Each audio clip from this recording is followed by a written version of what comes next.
In this video, I'm going to show you 3 points of why social media is destroying your confidence and why it is different for introverts compared to extroverts. And trust me, once you see what is really going on, you might want to delete it forever. So my first point is, you probably know this about social media. Let me just explain. I'm pretty sure that you know this, right? Social media damages mental health, happiness, and all of that. But the reason that it damages your mental health and your level of happiness, it is because you are always see people out there posting the best life, right? I got a girlfriend, so they post videos and photos of their beautiful relationship, beautiful relationship, because people are only posting the best side of their lives. But that's the thing, when you see people on social media, you compare yourself.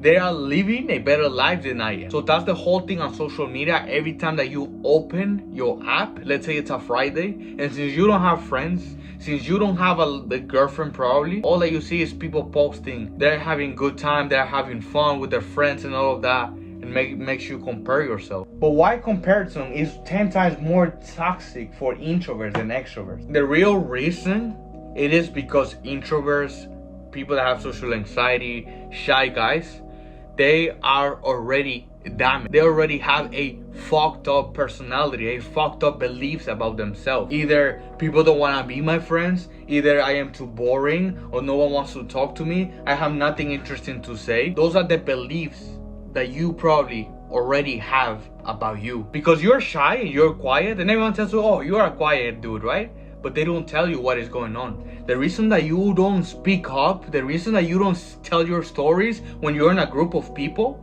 it's not because you're shy. It's not because you don't want to talk. It's because you are afraid of fucking things up, or you are afraid that your stories are not interesting enough, or you're afraid that you might say the wrong thing and everyone will remember you as the awkward kid. That's why you don't speak up when you're in the middle of a group. So this is the thing, and I can tell you this from experience, especially when I was in high school, when I had fucking Snapchat was popular back then. When I had a Snapchat, right?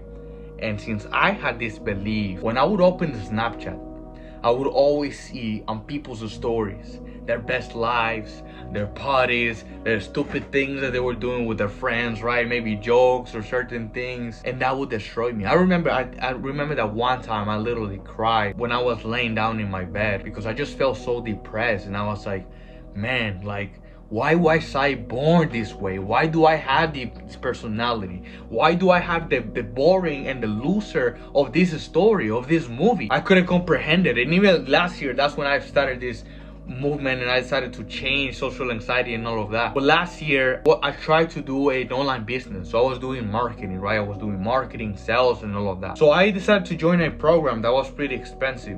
And in this program, we had a community on Facebook. So on Facebook, they would post the best wins. Every time that they would get a new client, they would close a new client for like 5 grand, 10 grand. They would post it there, right? There was like people that were like really nice and really disciplined when it comes to business. Now, guys that were the same age or maybe younger than me, they were posting their wins. Since I followed all of them on Facebook, Instagram, I would always see their story. It was so heartbreaking to see that these people were living their best lives, and we were in the same community, the same group, the same coach, the same age. So every time that I would come from work and I would be on my phone, I would see all of these people having a blast, having an amazing lifestyles.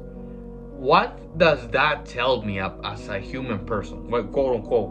What is the conclusion that I had about that? I am a failure. I already failed in life. I cannot do things right. I am a loser. Other people can make it happen, but I can't. I was born this way, right? So I already had these beliefs about a loser, not only from my Snapchat stories that my kids from school would post. Things that happened to me as an adult, these just reinforce those beliefs that I already had. So every time that you see someone having a blast, having some good moments, sharing their best moment with their girlfriend or boyfriend, all that does to you is it reinforces the beliefs that you already have about you. You are a loser. You are pathetic. So that's why when you go outside, it makes you even more anxious. It makes you even more insecure about yourself, because it's just reinforcing what you already believe about yourself. And instead of changing these beliefs, you're just getting more evidence that yes, you see, they are having fun. They don't want to party with me because I was not invited. And this is why for introverts this is destroying their confidence even worse. So now the question is, what can you actually do today? What is the plan that can help me to conquer not only social media but gain my confidence back? Deleted it right away, or use it less time, but start to unfollow certain people that you already know. You already know who triggers you. You already know who you're comparing yourself to. I don't have to tell you why. Why did I say that? Why do I know that? Because it has happened to me so many times. And I am in a journey in my life where I'm just like in so self-acceptance and so self-love. And now every time that I wake up, I think about my problems, but in a good way. I'm like, okay, everyone has their own problems. I gotta deal with mine, right? If you have a personality disorder, if you have social anxiety, if you have shyness, if you have low self-esteem, the good news is that you can change that. And not only that, but every single day you can do something to decrease your shyness, your social anxiety, the way that you feel about yourself. So that's what I like to think. I always like to think about my problems and about the things that I don't have that I wish that I had. And I'm like, okay, today I got 24 hours to do something to change this. If I do yoga to heal my trauma, I am one step closer to becoming the person that I want to be. If I meditate just 5 minutes today, that's another thing that gets me closer. If I just, money-wise, if I just show up to my laptop and I start doing calls from my job and I just do it better than yesterday, I'm getting closer to financial freedom. And that's what I want you to be obsessed with, your journey and with your problems. And like I said, low self-esteem, shyness, whatever the fuck it is, that's a beautiful thing, man. And I just want to be a proof of that. You can change. Like literally, I would literally look at myself in the mirror and I would say, I hate myself. I hate myself. But now I'm looking at myself with so much love and compassion. I just want you to understand that anything can be possible, but you just gotta be so focused and so obsessed on your own journey and doing the things that will help you to move the needle forward to becoming the person. And in this case, it's probably being free from social anxiety and being able to just look at yourself with love and confidence. And you can change that too. So be obsessed with your own journey and stop comparing yourself with other people.